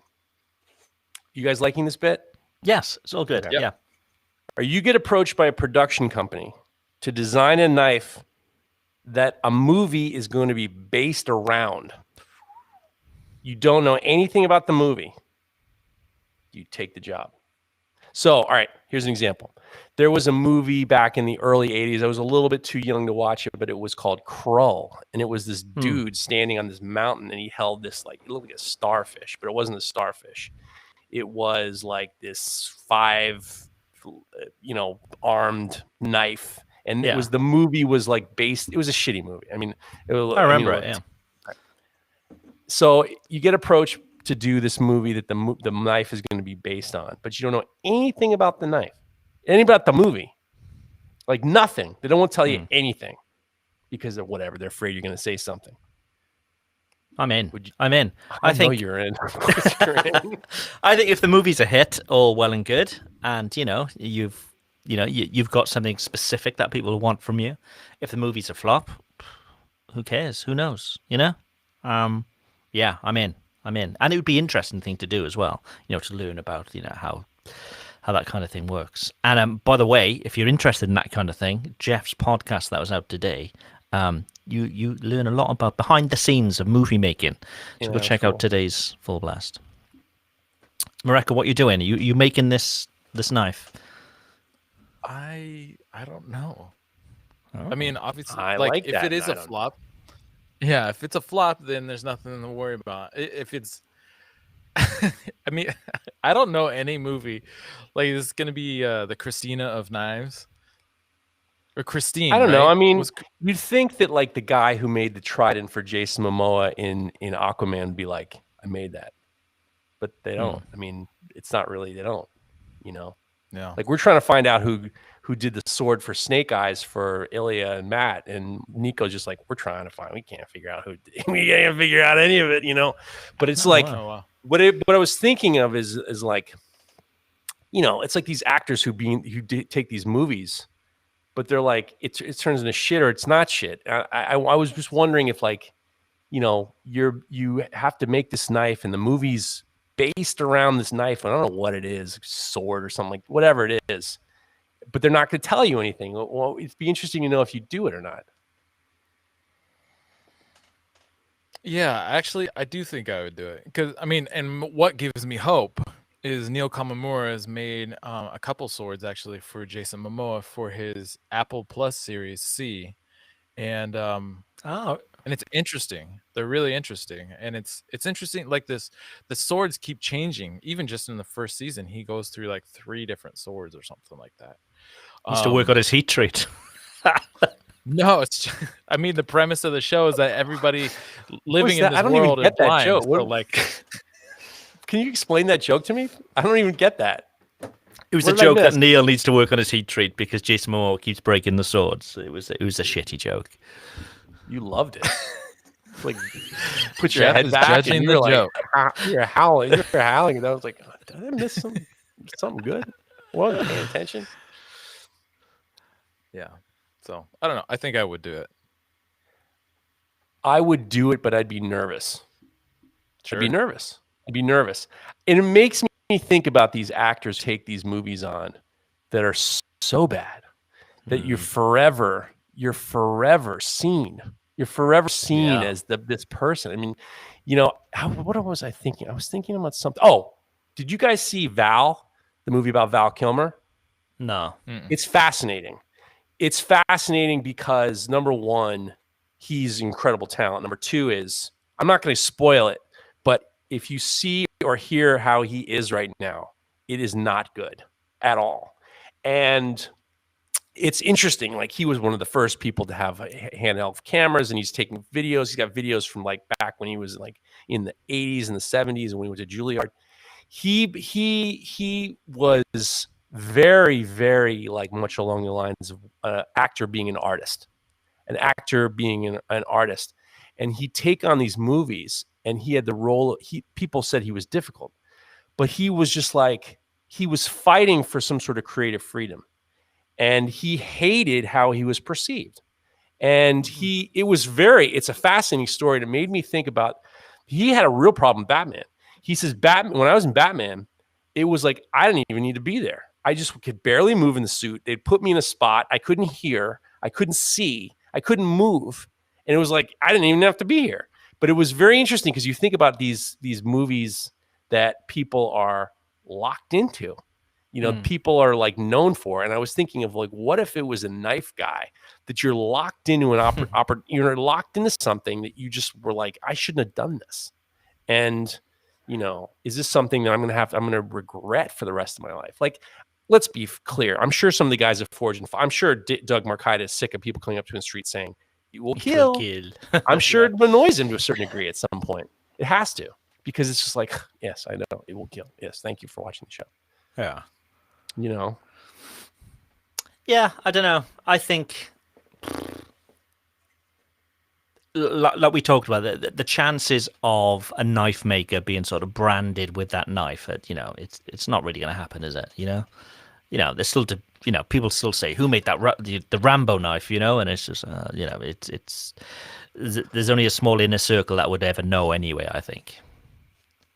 Okay. Well, but I mean, it's only a matter of time before, like, you look at people like Jesse James, the motorcycle builder. It's only a matter of time before someone breaks. So it's probably Neil. Neil is probably the most famous, in terms of like Hollywood movie knives now. And, he's making that kind of turn towards popular culture in regards to knife makers and sword makers and stuff like that. It's only a matter of time before, probably Bob started that and Quentin and all these guys who started getting popular, and the popularity of custom knife makers, it's only a matter of time before it crosses over in terms of like, I don't know, back in the day, if you ever remember people wearing the Von Dutch shirts, the shirts that were like, so it's only a matter of time before something similar to that, or Ed Hardy or whatever, tattooing and following people, and it's becoming more and more something in popular culture.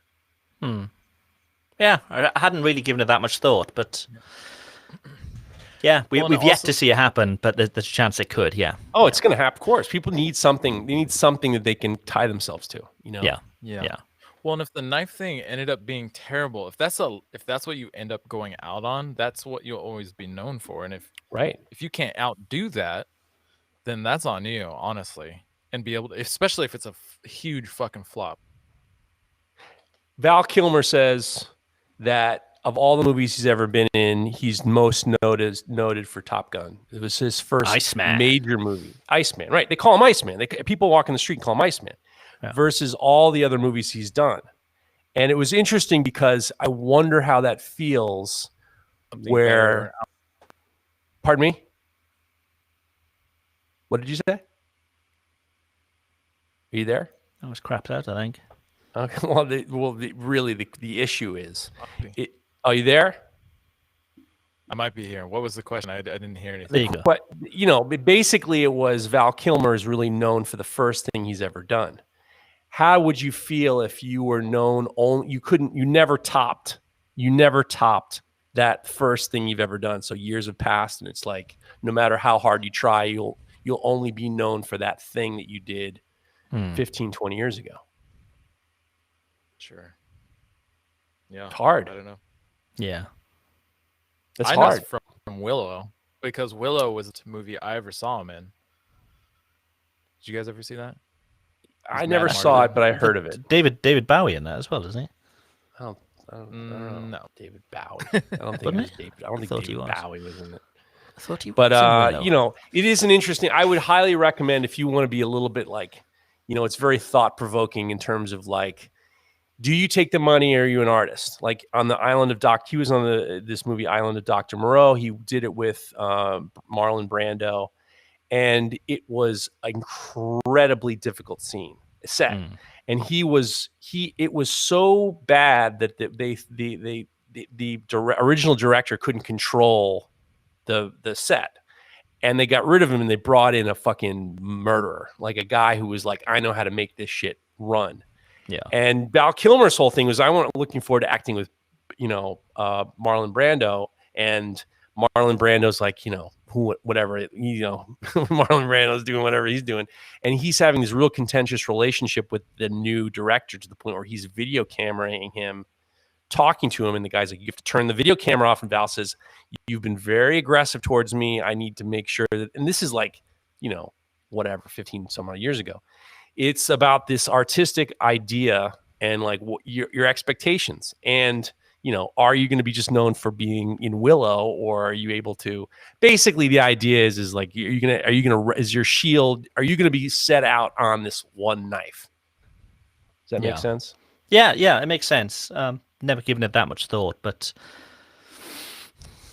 yeah, difficult. And it could be for any industry as well, whether you're a musician and you're known for your one-hit wonder, but I've got like 15 albums as well, which, much better songs, but everybody knows this one song, which, one of those things, unfortunately. In the music industry, and then I'll let you go. In the music industry, if you're known as a one-hit wonder, how do you think you feel? Oh, terrible. Can you imagine being Chesney Hawkes? Who? Still... Who's Chesney Hawkes? Yeah, okay. Sing it. That's a very sort of British reference, I suppose. But he had this song called The One and Only, and that's like the only song people know him for. And he still tours now to this day. And this was back in I'd imagine, the late 80s. This was a hit. Oh my God. Still tours to this day. And that's all people want to hear, That's all people want to hear. They don't give a shit about his other stuff, and it's probably is far better. But there's so many artists like that. Even the Rolling Stones go on stage and they're asked to play Satisfaction, and they're like, do we really need to be playing this shit anymore? It's what you're known for. It's what you're known for, and it's one of those things. What's worse is that for the Rolling Stones is they play Keith's songs when people are ready to go to the bathroom. That's the bad part. I love when Keith has his own songs. Those is when everyone heads to the bathroom, and that's when like Mick changes clothes, and they put poor Keith has to he's like the middle act. It's so sad. Yeah. So. Okay, we've talked enough about this. Let's save our listeners some money. So let's talk about Dharma Steel. So they're a sponsor of the show, but what we like to do every week is find a knife which is made by Dharma Steel and sort of highlight that maker. And I found a beauty this week. So we've got this one. It's a beauty. They're using Dharma Steel. And let me pull up the details here. I've got it all here. It's made by Gentry Custom Knives, using Dharma Steel, obviously. And this is the I think it's Aegir pattern, Aegir. That's the pattern. I've got another picture over here as well. Beautiful knife, and the handle is something stunning as well. So yeah, that's Gentry Custom Knives has made that. So go follow them. Have a look at his beautiful knives. And if you want to make a knife as beautiful as this, it can certainly help by getting yourself some Dharma Steel. So head on over to Dharma Steel. If you sign up on there, you can look at their shop. You can buy the steel and so on. You can get 10% off if you use Knife Talk 10. And also go follow them on Instagram at Dharma Steel Lab, and you'll see lots of inspiration, lots of great knives that people have made, just like Gentry Custom Knives has made here. So we've got you the grinding belts, we've got you the hand sanding paper that you need as well. We've got you some steel. All you need now is a good grinder. And we can also get you discount on one of the best in the business. And Mareko sort of made a hint earlier about something that they're working on with him. Mareko, tell us about your grinder. Yeah, so I got a Broadbeck, and I love it because it's like the transformer of grinders. They have some tool arms. They got the surface grinder, they got the buffing arm, they got the small wheel attachment, they got the slack belts, they got the disc, they got the integral platen, they got the extra. They come standard with an extra long platen, and they also have these new. I guess before my grinder, they have these extra deep platens, and what's really the coolest thing is like these guys' dedication to these machines is immense. I actually was just talking with Vince and Ryan just yesterday, and they really care about how they're working. They get a lot of feedback from everybody. They also take constructive feedback too, and they make modifications and because they are knife makers building and engineering these machines for knife makers. It works horizontally and vertically, and it's just a really great all-around machine. And if you don't need a chassis, what's really smart about the way they've designed these is that the tool arms, the various tool arms, all those ones I listed earlier, they have made those cross-platform tool arms. So even if you don't need a chassis, you can still use their tool arms because they are incredibly handy and versatile. And so, yeah, if you go to Broadbeck, what is it? Broadback Grinders? Broadbackgrinders.com. Ironworks. Broadbackironworks.com. Ironworks.com. You put in Knife Talk Jeez. 10, you can save yourself 10%. And again, coming out in a couple weeks is a platen that I kind of help co-design with them for the way specifically I do my blade grinding and handle sculpting and everything. And it's got extra depth behind the platen. The platen is a little bit shorter to accommodate that because it has a 4-inch wheel at the bottom instead of two aluminum idle wheels at the top and the bottom. They're both contact wheels. There's a 2-inch at the top and a 4-inch at the bottom, and so it's going to be a really handy, flexible, super versatile platen, and I'm really excited to get a hold of mine and put it to use. Very Cool. good. Cool. Let's take one more question before we head off, and this is linked actually to your platen. So this is from Michael Ward, who Instagrammed us a question. When leather or a soft backing is glued to the platen, do you have any problems with it flying off because the glue failed due to the heat? And he says, thank you for the show. So what he's saying is a lot of people will put a soft backing on their platen to give you a bit of sort of cushioning, I suppose, so you don't get those harder edges. And he's saying with that heat build-up, has that ever come off and caused a problem for you? Mareko, I know you do that a fair bit, don't you? So have you ever had an issue with that glue failing and issues happening? So I don't actually glue anything to my platen. In the past, what I've done is I have... So say you got your platen, which the listeners are not going to be able to see what I'm doing, but on the back side, you can kind of screw a plate and then basically clamp it to the back side of the platen and then flop it over the front. That way you're not messing with any glue. And if you don't want that soft cushion, you can fold it out of the way and still run your grinder normal.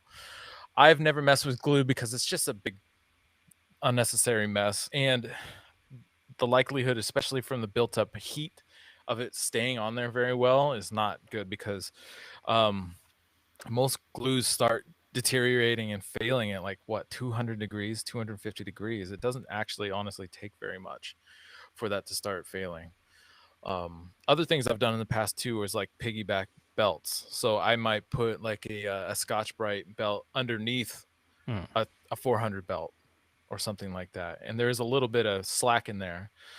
But it helps give that cushion. And instead of it just being one piece that's constantly getting pressure on it, it's rotating around through the entire machine.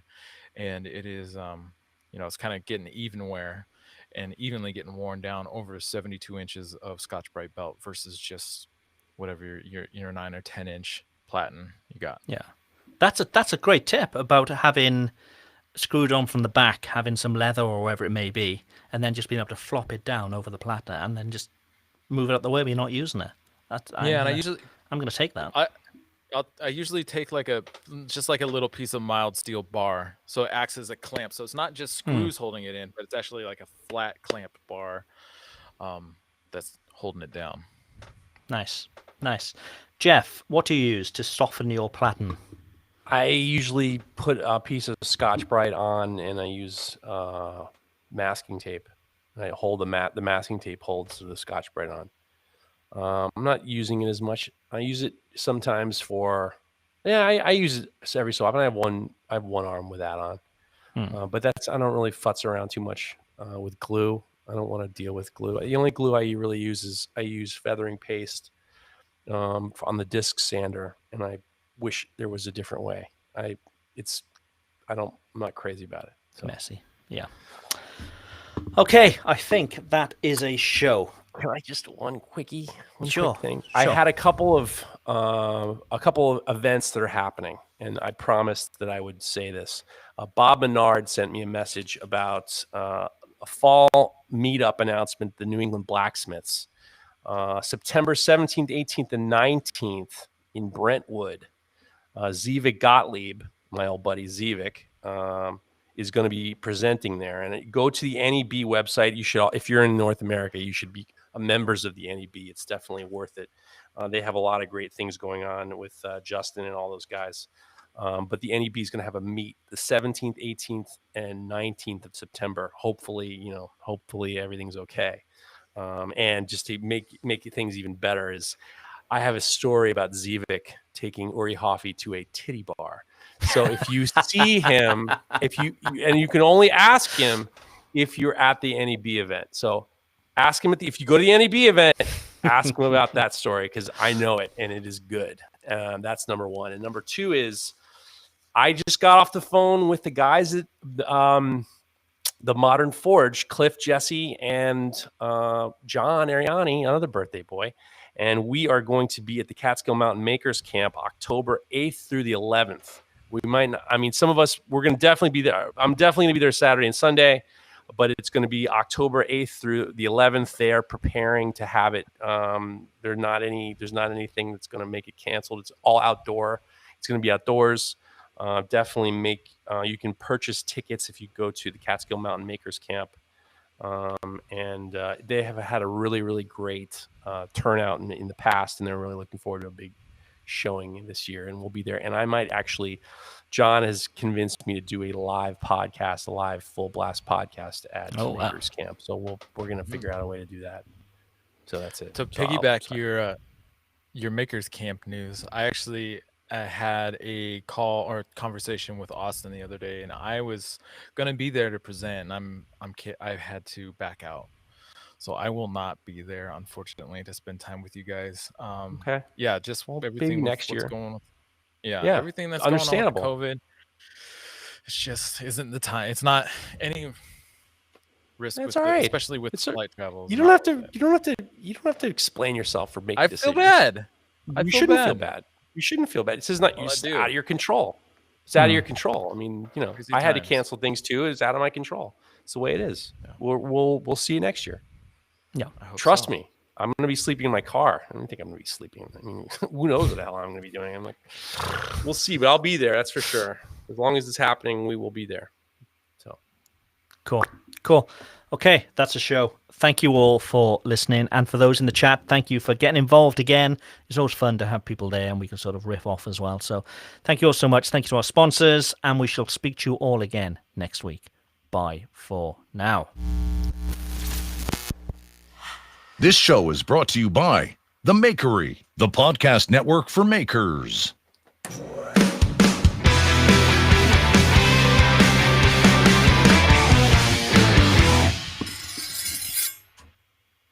You should not feel bad. I wouldn't fly. If I had to go fly there, I'd be like, I wouldn't even feel bad about it. I'd be like, oh, fuck no, I'm not getting on a sure. airplane. Yeah, and that was part of my message to Austin. Like in the Northeast, still, that'd be a totally different thing. I could drive there by myself. I could sleep in the back of my fucking truck. Like it would be a completely different game. But the concern of whatever I might pick up or potentially spread to somebody else, either there or back, is always a concern. Or bring back to my own family. So whatever. You don't have to explain yourself. Not worth it. You don't have to explain yourself. It's not worth it. It's the way it is. Do you know what? I can't wait until, I say things are back to normal, until we can travel again and so on. I was speaking to Fingal this earlier this week, and he was saying, we were wondering, Geoff, whether you'll be going back to Spain. And we said probably won't, unfortunately, anytime soon. Are you talking to me? Yes, yeah, because we were saying, wouldn't it be great if we could all meet up and maybe go to, excuse me, we were talking about food basically, right? And we were talking about San Sebastian isn't far from Barcelona, and it's like a massive sort of food capital. It's like great tapas, and everywhere in San Sebastian there seems to have a Michelin star there. Even the street food. It's an incredible place for such a small village. We were saying, next time you get into Spain, maybe we could all sort of congregate there and have a weekend of just, drinks and great food. And it was like, oh, can you imagine how great it'll be when people can don't you get out feel and about bad and travel too? Do you feel bad that you bailed on us the last time? I do feel bad that because I know I missed out on a great time. Yeah. Well, here's our opinion about it. My wife went on a trip and she felt confident in the way the FAA. She's very, by the book. She was very confident in how things were handled on the airplane that she was on. And with that said, if that makes you feel any better, if hopefully things get under control, I'll talk to Tomer in October and we'll probably start to really kind of think about next year. Well, I mean, we want to do it again, and we'll see how it goes. I mean, he had already, the last time he already sold tickets. He had to refund the tickets to the people's, thing. Well, I mean, it wasn't, I mean, it's like not a big deal, but I mean, I would definitely, I'd go back next summer, if things are kind of normal. I'll be perfectly happy to do it. I'd love to. I'm looking forward to this not being the issue that stops us from doing stuff. I also, I'm saying that from the comfort of not having to see anybody at all. Yeah. Which I love too. It's really weird. We're in this weird bubble here where I live. So we're in this tiny village where nobody within a 50-kilometer radius of us is caught COVID, because we're there's so few people here. So, our local bar is open, but everybody sits outside and, everybody's sort of socially distanced and all the rest of it. And it feels in our little bubble as if everybody's completely safe. It's only when we go in and we look at the news and we see, but especially, I mean, France it's gone crazy again, but it doesn't, it hasn't affected our villages, and it just seems so weird. And I just can't wait until it's something that we don't need to think about, it's just. I know people who've gotten direct Delta. Like I know a few people who recently, within the past month, and who are not far from us. So it's like, it's going to be one of those things that we're going to have to just kind of, soldier on at some point and figure something out. But, we'll see. It has become, it's interesting because in 2 weeks I did an episode with Tony, and it's going to go on in 2 weeks. And we talked about, COVID vaccines and the restaurant business and how COVID is changing the restaurant industry, because it's totally changing the restaurant industry for the future. I mean, it's never going to be the same. So how are restaurants now compared to, I mean, we talked about restaurants maybe a year ago, saying everybody was closing and everything, it was just terrible. Over here, things have opened, but, people aren't maybe going out as much anyway, so people are spending less money, I suppose. But when they are open, obviously they got more sort of space in, so they can do less covers, that kind of thing. How are you finding it over there? Is it a similar story?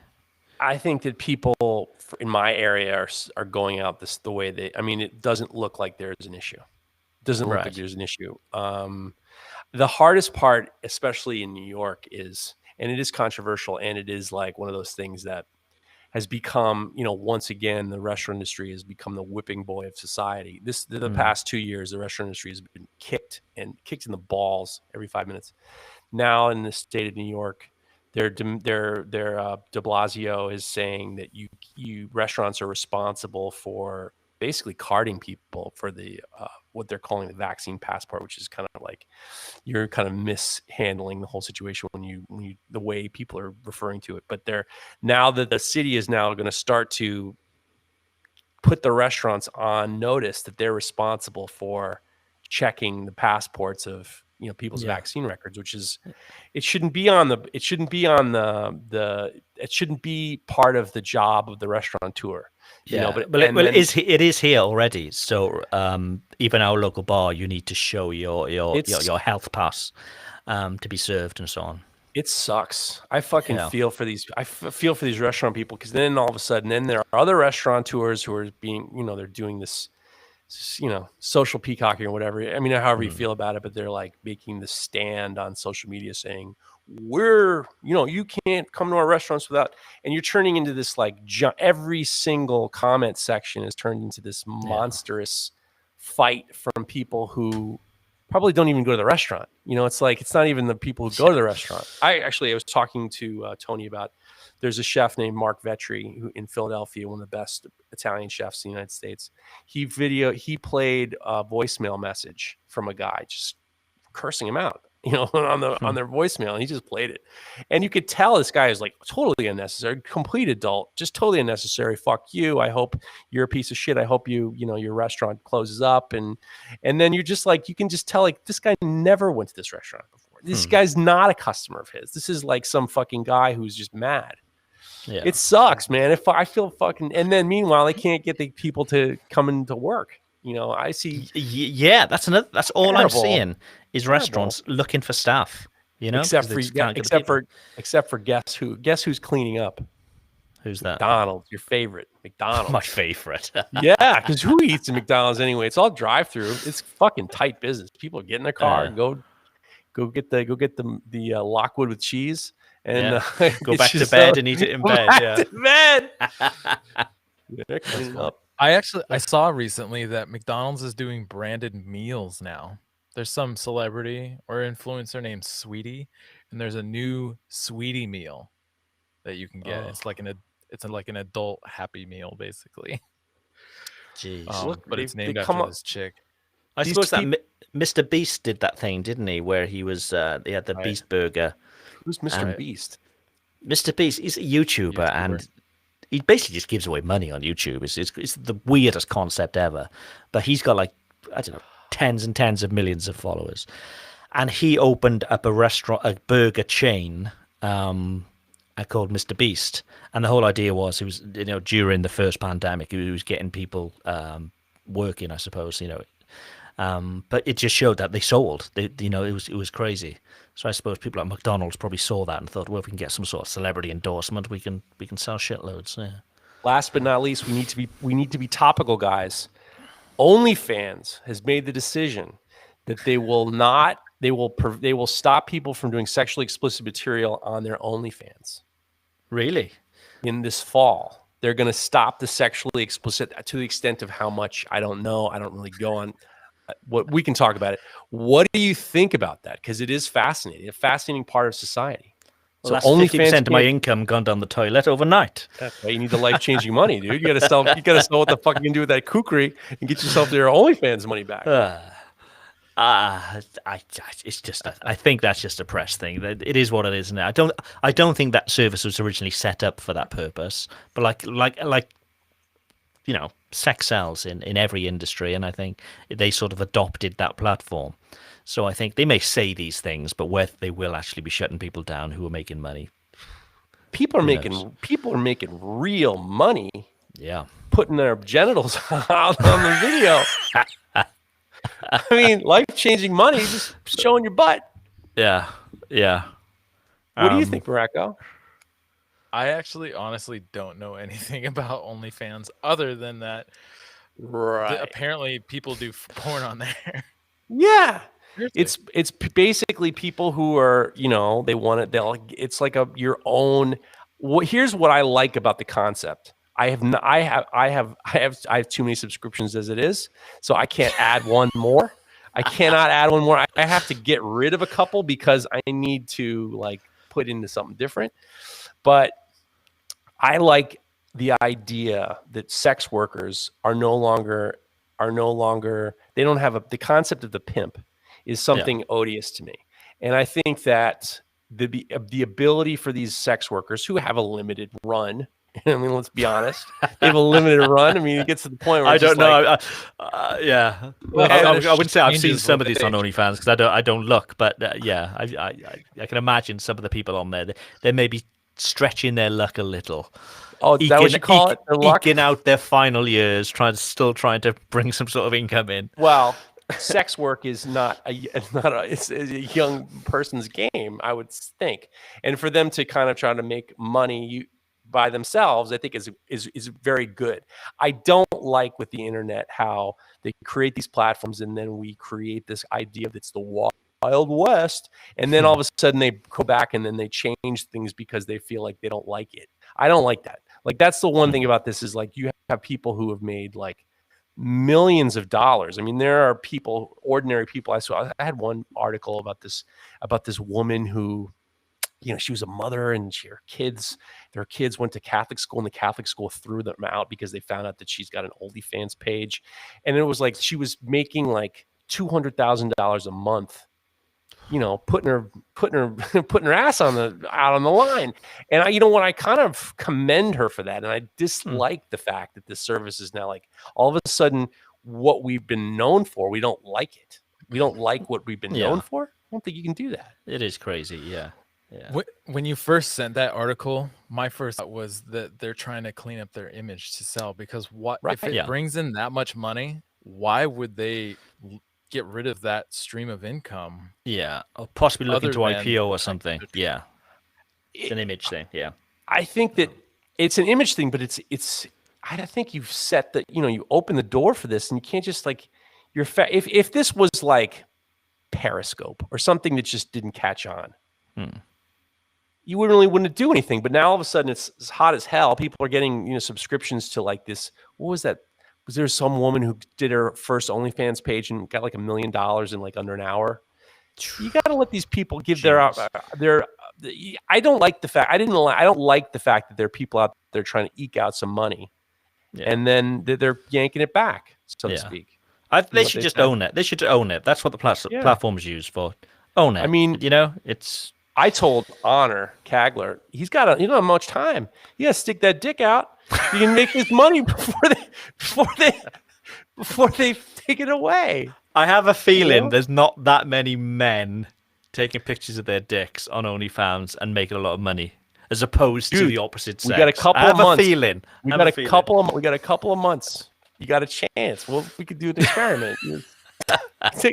Do the old eight bananas and see where we're at. Oh, the banana party trick. Just a channel, just that happening. Yeah. Can't get much better than that, can you? Yeah. So talking about party tricks, and stuff going up the tailpipe, what we sort of rudely interrupted you last week. Sorry, and it's quite a serious subject.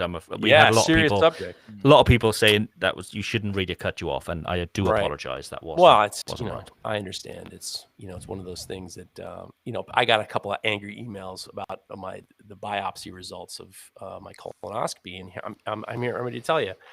So I got it back, and here's what happened.